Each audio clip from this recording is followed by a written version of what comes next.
రే James, తన పేరు అమ్ము అని నీకెలా తెలుసు? మా అమ్మ నాన్న తప్పించి నన్ను చెర్రీ అని పిలిచేది అమ్ము మాత్రమే. ఈ డాలర్ కూడా తనే ఇచ్చింది. అంటే అంటే నువ్వు సూర్యనారాయణ గారి కొడుకువా?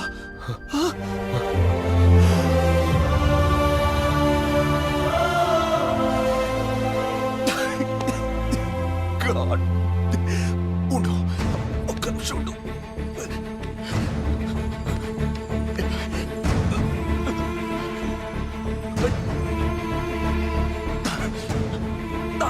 హలో నాన్న, రాజ్ ఎవరో కాదు, సూర్యనారాయణ గారి కొడుకు నాన్న.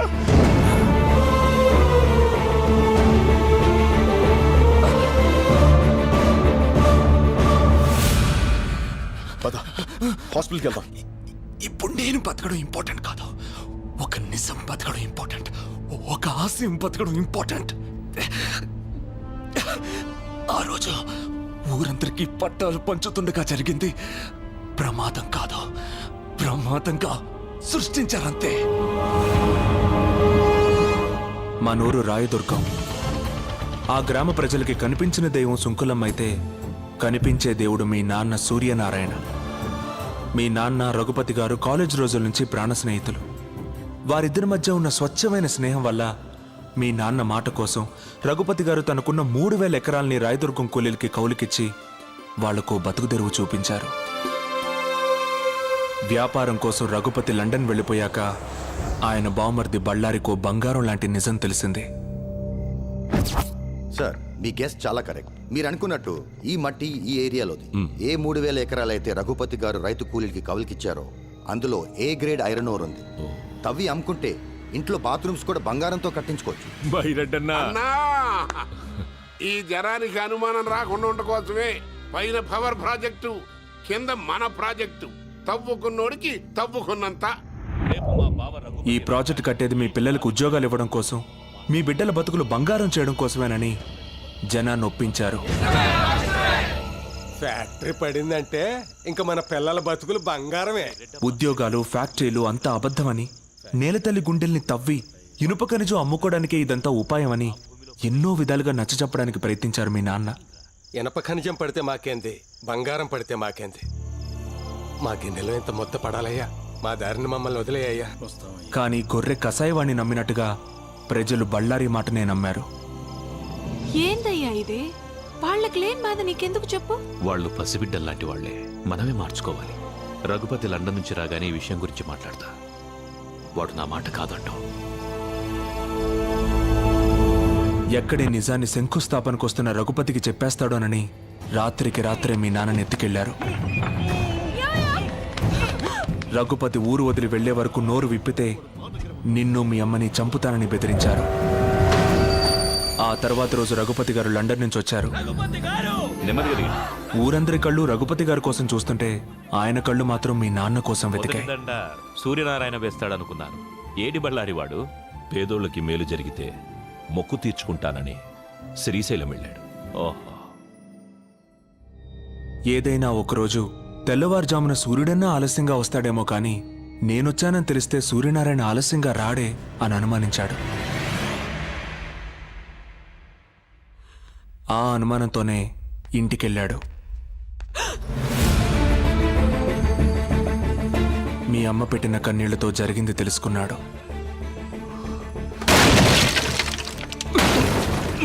స్నేహితుణ్ణి కాపాడుకొని బళ్ళారికి బుద్ధి చెప్పాలనుకున్నాడు.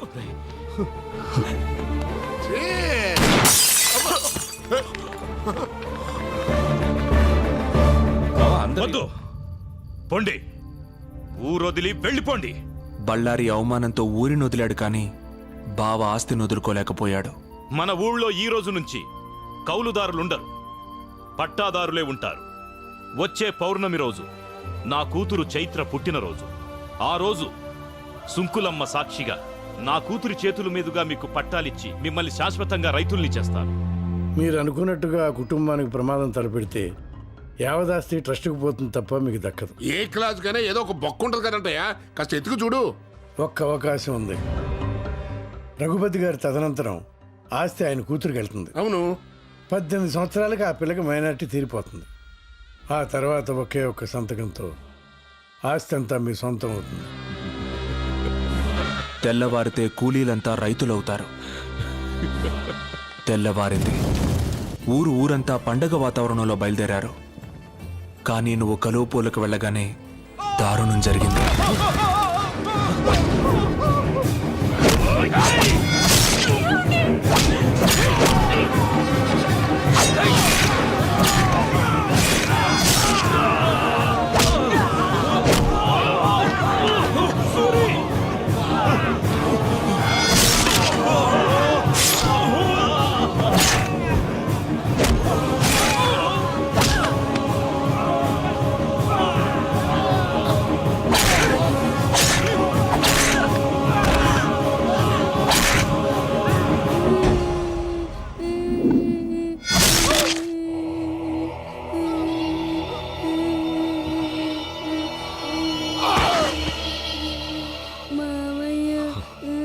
ఈ రోజు నుంచి నేను మావయ్యని కాదు, మీ నాన్నని.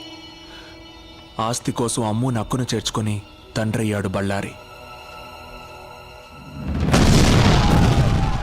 బతికిన వాళ్ళని బెదిరించి బాణాసంచా కాలుస్తుండగా ట్రాన్స్ఫార్మర్ పేలి ప్రమాదం జరిగిందని ఊరిని, పోలీసుల్ని నమ్మించాడు.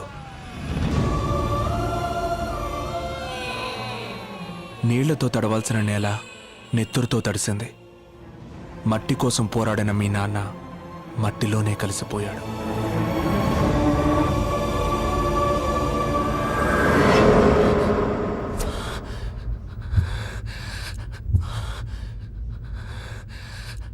జరిగింది ఇది అని చెప్పడానికి మీ నాన్న లేరు. ఇప్పుడు అవకాశం నీకొచ్చింది. దేవుడు నన్ను ఎందుకు బతికించాడో ఇప్పుడు అర్థమైంది. ఇదిగో ఆ 3000 ఎకరాల దస్తావేజులు. వెళ్ళు, మీ నాన్న కోరిక నెరవేర్చు. జేమ్స్ జేమ్స్ హాస్పిటల్కి వెళ్దాం పదా.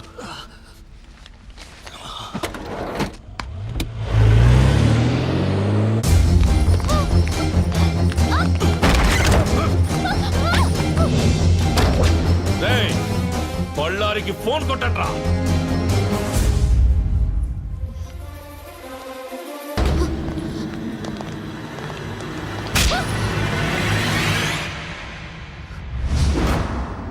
ఏంటే, నన్ను చూస్తే భయం వేయడం లేదా? నువ్వు నాన్నవి కాదని, మా నాన్నని చంపేసిన రాక్షసుడివని తెలియగానే భయం పోయింది.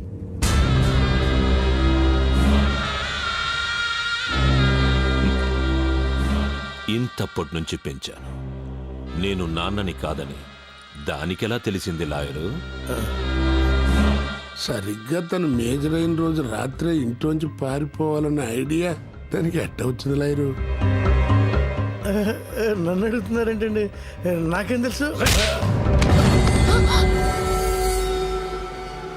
నీకు తెలియకుండా నీ కొడుకు జేమ్స్ ఫారెస్ట్ లో ఏం చేస్తున్నాడ్రా? నీకు తెలియకుండా నీ కొడుకు దీన్ని కాపాడడం కోసం ఎందుకు పడి చేస్తున్నాడ్రా? తెలుసురా, నేను పంపితేనే నా కొడుకు అమ్మును కాపాడటానికి ఫారెస్ట్కి వెళ్ళాడు. యుద్ధంలో గెలవాలంటే ముందు చనిపోయేది సైనికులే నాన్న అని చెప్పి మరీ ప్రాణాలు తెగించాడురా. అసలు ఈ కథకి ఆక్సిజన్ పోసిందే నేను. ఏంట్రా అలా చూస్తున్నారు? మీలాంటి వ్యధలు చేసిన పాపాలంత తొందరగా మర్చిపోరు. ఒక్కసారి చేసిన గుర్తుకు తెచ్చుకోండి. ఆస్తి మీ సొంతం కావాలంటే 15 సంవత్సరాలు మీరు ఓపిక పట్టాలి. తను మేజర్ అయితే ఆస్తి మీ సొంతం చేసుకోవచ్చని ఆ రోజు మీకు చెప్పింది మీ మేలు కోసం కాదురా, అమ్ము మీ నీడలో సేఫ్గా ఉండటం కోసం. ఎదిగే తన వయసుతో పాటు నిజాన్ని నూరిపోశాను. తను మేజర్ అయ్యే లోపు మాకు మగాడు కావాలి. అందుకే కత్తిలో ఉండే పదును, బుల్లెట్ లో ఉండే పవరు, బాంబులో ఉండే విస్ఫోటనం, ఈ 3 బస్తీ కుర్రాళ్ళలో చూసి మీకు మొగుడుగా సెలెక్ట్ చేశాం. రే, నా పక్కనే ఉంటూ నా ఉప్పు తింటూ ఎట్టా చేసావరా ఇదంతా? నిన్ను చూసే నేర్చుకున్నాను బళ్ళారి. ఏయ్! చంపరా. 1000 గడపల్లో దీపాలు వెలగాలంటే మన ఇంటి దీపం ఆరిపోయినా పర్లేదన్నాడురా నా కొడుకు. కానీ చంపే ముందు మీరందరూ ఏమవుతారో ఆలోచించుకోండి. ఏంట్రా ఆలోచించది? నీ బస్తి నా కొడుకు వచ్చి మా ఇంట్లో దీపాలని ఆరుతాడా? బస్తీ నా కొడుకు కాదురా కుర్రాడు. రాయదుర్గం గుర్తుందా? 3వ వార్డు, 4వ వీధి, పంచాయతీ ఆఫీసు పక్కిళ్ళు, సూర్యనారాయణ. సూర్యనారాయణ కొడుకేరా కుర్రాడు. సూర్యనారాయణ కొడుక? ఏంట్రా అడు సూర్యనారాయణ కొడుక? ఏంటి, శరీరంలో సునామీ వచ్చిందా? దేవుడు ఎంత గొప్పవాడో చూసారా? పేదవాళ్ల కన్నీళ్లకు కరిగి ఆ సూర్యనారాయణ కొడుకునే మాకు కలిపాడు. ఇప్పుడు వాడు బయలుదేరుంటాడు.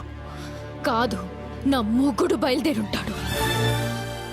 అడుగులో అడుగేస్తూ, జనం కోసం ముందడుగేస్తూ, జూను విడిచిన పులిలా, జూలు బెదిల్చిన సింహంలా, సీమగడ్డ మీద పోలో గుర్రలా దూకపోతున్నాడు రా.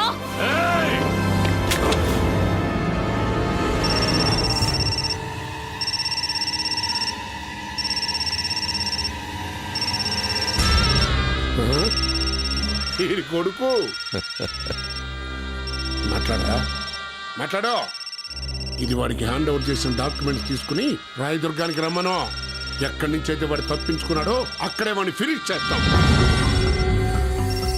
లేకపోతే ఇది ఇక్కడే తచ్చది. మాట్లాడో, మాట్లాడో. హలో నాన్న, నేను అమ్ముని తీసుకుని రాయదుర్గం వస్తున్నా. రాజుని పేపర్లు తీసుకుని అక్కడికి వచ్చేయమను. అమ్ము చచ్చిపోతుందన్న భయంతో చెప్పలేదురా, అక్కడికి వెళ్ళి మీరు చావబోతున్నారన్న ఆనందంలో చెప్పా.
అదే నడక, అదే పొగరు. మీ నాన్నని చూస్తున్నట్టుగా ఉండదు. అదే ఊరు, అదే ప్రజలు. కానీ ఇప్పుడు ఇక్కడ జరగబోయేది చరిత్ర అవుతుంది. పిల్లకాకివి చరిత్ర రాసేంత వయసు కాదురా నీది. రాయ్ ముసలోడా, చరిత్ర రాయడానికి వయసుతో పని లేదు. ప్రజల అండుంటే చాలు. అది మాకు ఎప్పుడూ ఉంది. ఏయ్, ఏం చూసుకుంటా నీకింత పొగరు? రేయ్, ఏదో చూసుకుని తొడలు కొట్టే టైప్ కాదురా నేను. ఇచ్చిన మాట ప్రకారం ఇవిగో దస్తావేజులు. అమ్ము ఎక్కడా?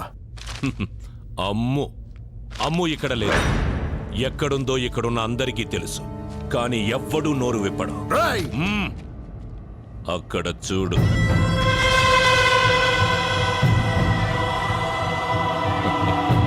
పాపం, 13 సంవత్సరాల క్రితం ఇదే నేలలో కలిసిపోయారనుకున్న మీరు బతికుండారని తెలవగానే పరుగెత్తుకొచ్చినారా జనం.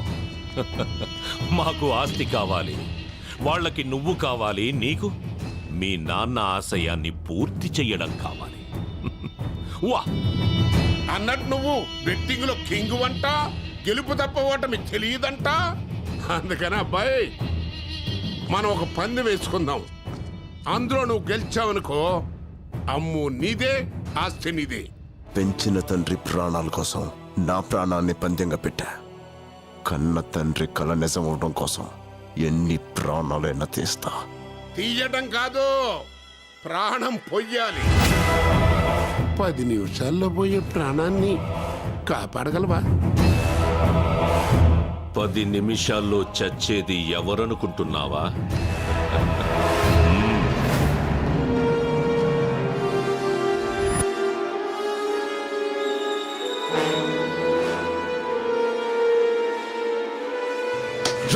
ఏయ్, అరవకు.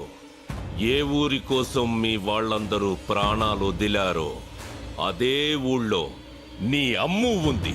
ఏయ్, సుంకులమ్మ మీద ఒట్టేసి చెప్తున్నా, 1000 గడపన్న ఆ ఊళ్ళో నీ అమ్ము ఏ గడపలో ఉందో కనిపెడితే చచ్చిన మీ నాన్న ఆశయం బతుకుతుందిరా. వెళ్ళో.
అది సూర్యనారాయణ పెట్టంటే.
వరి కోత చూసాం, ఊరికి ఓచ కోత అంటే ఎట్టో చూపించు బాబు.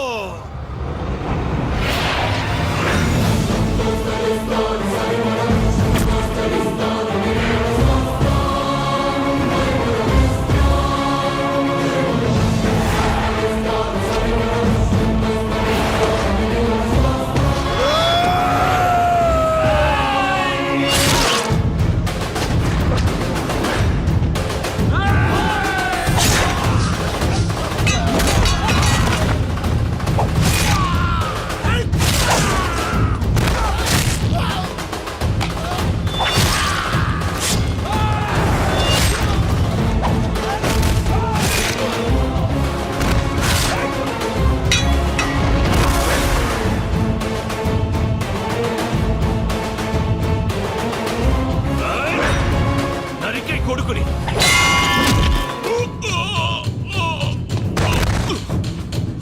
ఆయ్! ఆయ్!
అమ్ము,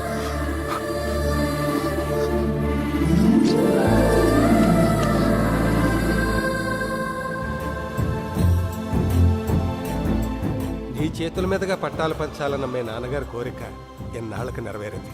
ఆ పెద్దోళ్ళెద్దరూ మీ కడుపున కవల పిల్లలై పుట్టాలమ్మా.